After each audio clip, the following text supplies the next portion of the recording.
Hi, welcome to another episode of Lauren's Learning Lab. So I've done a bunch of these episodes and I realized we hadn't talked about mud yet. I am a mud enabler, I admit it. I embrace mud and I hope you'll bear with me and see how we use mud in our unstructured free play outside. I want to talk about the benefits of unstructured outdoor play and some of the basics on setting up a natural playscape outdoors. Somewhat ironically, the last episode I created for Lauren's Learning Lab was about return to school, or in our case, return to distance learning, virtual learning.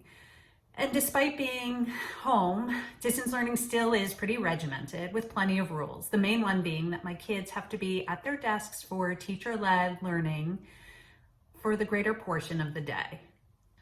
Over the past several months, the increased use of screens for educational content requires our kids to have a high level of self-initiated executive function skills and self-control in order for them to stay in place and concentrate throughout the day. If we think of the energy children need to focus as a resource, then the logic follows that those resources are being depleted over the course of the school day. Whether my kids are doing virtual distance learning or are back in school in person or are in some hybrid arrangement, no matter how much I try to enforce screen time limits, there's no getting over the fact that our lives, all of our lives, are pretty digital heavy, indoor focused and structured with due dates, deadlines, schedules, and commitments. You may experience this too as an adult. I know I do. With the increased use of videos for conferences and meetings, my brain has to work so much harder to concentrate. And I think it's because all of that information is being delivered in a single stream. There's little variation, little opportunity for side conversation, or even distraction to let my mind wander a bit. So if we extrapolate how we as adults feel at the end of the day, let's project that to our kids. Imagine how they must feel after a day of distance learning, where it's all on them to stay focused, to self-regulate. It's a lot to ask of them. So to restore those resources that have been depleted by distance learning, by that single-sided delivery of information, I'm going to turn to the outdoors, to mud, but to the bigger picture of what outdoors and nature has to offer to our kids and to us. Research shows that our brains behave differently in the outdoor environment. Scientists have found that being in nature has a profound impact on our brains and our behavior. It can help reduce anxiety and reduce stress while simultaneously increasing our attention capacity and creativity. In contrast to time spent in front of a screen, being outdoors engages the entire body and stimulates all of our senses. Sight, sound, touch, taste, and smell, along with movement and body awareness, are senses that are all engaged in some capacity almost every time we venture outside. Outdoors, my kids are free to run at top speed if they want to, but they're also free to dawdle. They check out the cracks in the sidewalks, the way patterns of light and shadow appear on the ground, and they spy on small critters. Seeing nature and its systems and patterns is incredibly important for children to experience firsthand. Understanding that we are not the biggest nor the smallest living creatures, and understanding that we are part of an interconnected ecosystem helps give meaning to our place in the world and lends itself to protecting our environment. Giving my kids the time to be unhurried so we can make these observations together is a really important part of child-led discovery. We also have to remind ourselves that our children see the world very differently than we do as adults. An inconvenient puddle in my front yard after a big rain is a great source for mud for Maeve, my 3-year-old. A pretty stream that we came upon on a hike is a place for leaf and twig boat races for August, Miles, and Maeve included. Slowing down our pace helps us to see the world through their eyes from their perspective. These outdoor experiences are unstructured, unscripted, and open-ended.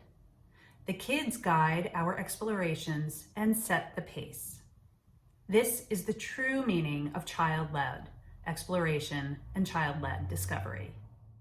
With my children guiding our experiences, they can also let their brains wander and They have the opportunity to make new connections. This in turn leads to increased creative thinking and confidence. These are useful skills in and out of the classroom and are restorative mentally and behaviorally. While we clearly love walks in the woods, I also wanted a space in our own yard so that I could unleash the kids there, so that they could have a space of their own. I reached out to natural playscape designer and author Rusty Keeler for his advice in setting up a natural play space for my kids in our own yard. He calls these spaces anarchy zones, and let's see what he has to say about them and what advice he can offer. What's an anarchy zone? Anarchy zone is just a place that you can let anything happen. Maybe you have a nice yard with nice landscape and everything. But maybe there's one corner you could just let be a kid's domain. Tires, loose materials, mud kitchens, things from your kitchen that need to go. Bring them out to your anarchy zone. Let kids dig a hole. See how deep they can dig. Make a little anarchy zone. I love Rusty's ideas about natural loose parts and objects that the kids can work with at their choosing. I also really like the idea of putting this zone in a corner of the yard so that it's not a focal point and so that the kids could really take over, so that I'm never really thinking, oh, this is a messy space. I really want it to be a zone for the kids, a true anarchy zone. In the space we've set up, my kids usually start their play slowly and almost cautiously as their bodies and brains transition from their usual patterns of play into this new environment that is pretty unstructured and open for free play and spontaneous exploration. I've noticed that Maeve often looks to her older brothers to see how they work in the space. She quickly assimilates, though, and tries things out on her own terms. As they work and play in this space, their attention is really focused on the systems they devise, the imaginary worlds that they are playing within, and the problems that they've come up with that clearly need solving. Using natural loose parts like fallen branches and broken sticks, rocks and leaves, and lots of dirt and water, my kids create magic. This play engages all of their senses, so the kids gain important physical, cognitive, verbal, social, and emotional skills in the process. Sensory play like this paves the way for academic learning by encouraging children to experiment, explore, collaborate, and problem solve in a safe environment.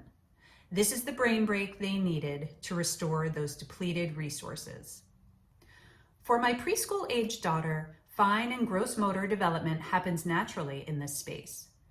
By digging and pouring, scooping and mixing, dumping and filling, gathering and arranging, she figures out independently what the materials are capable of and what she's capable of, and also what her role is in shaping this outdoor space.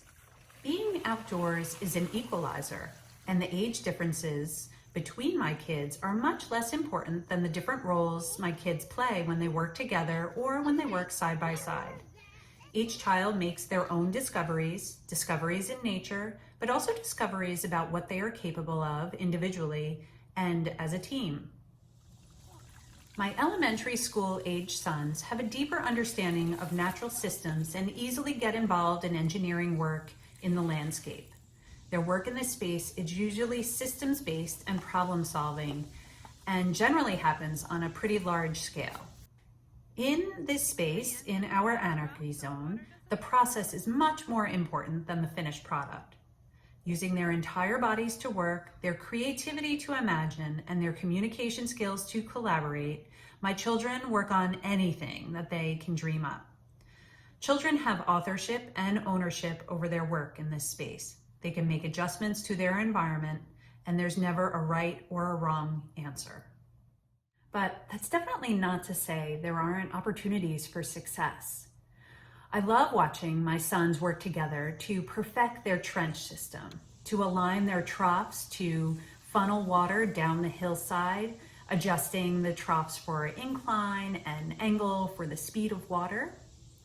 I've also watched Maeve really perfect her recipe for pretend raspberry mud pie.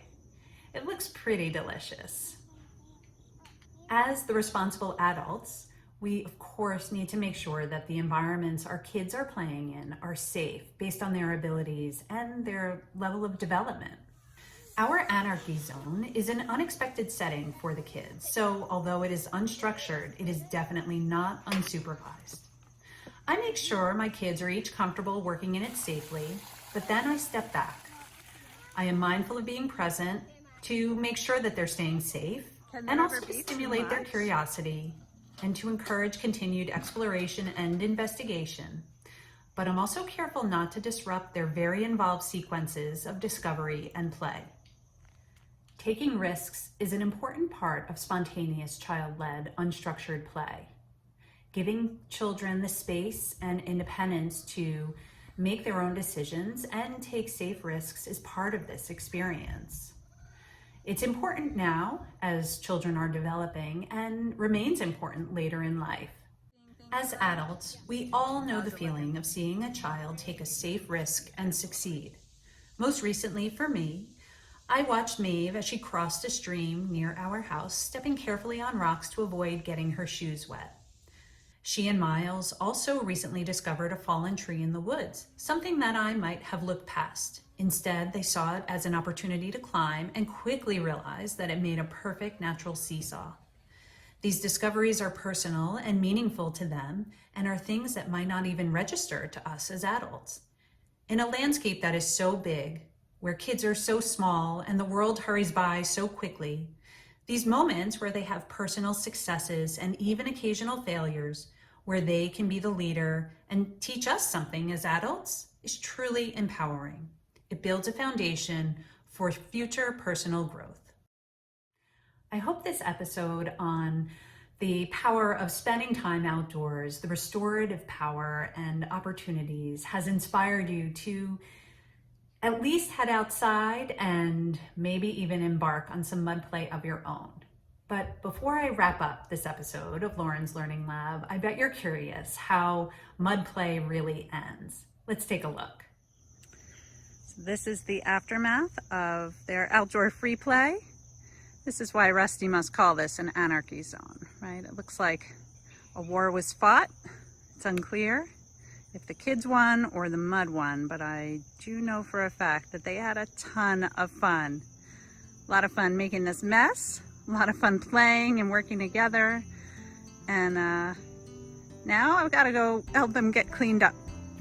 You didn't think I'd leave out photos of my kids all muddy and messy after mud play, did you? No. I'm going to show those because they're part of the fun.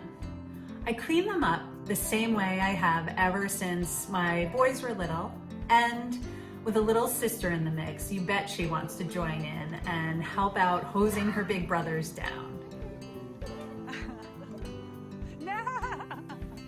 Thanks for making a mess with us today in Lauren's Learning Lab. I hope to see you next time. Take care.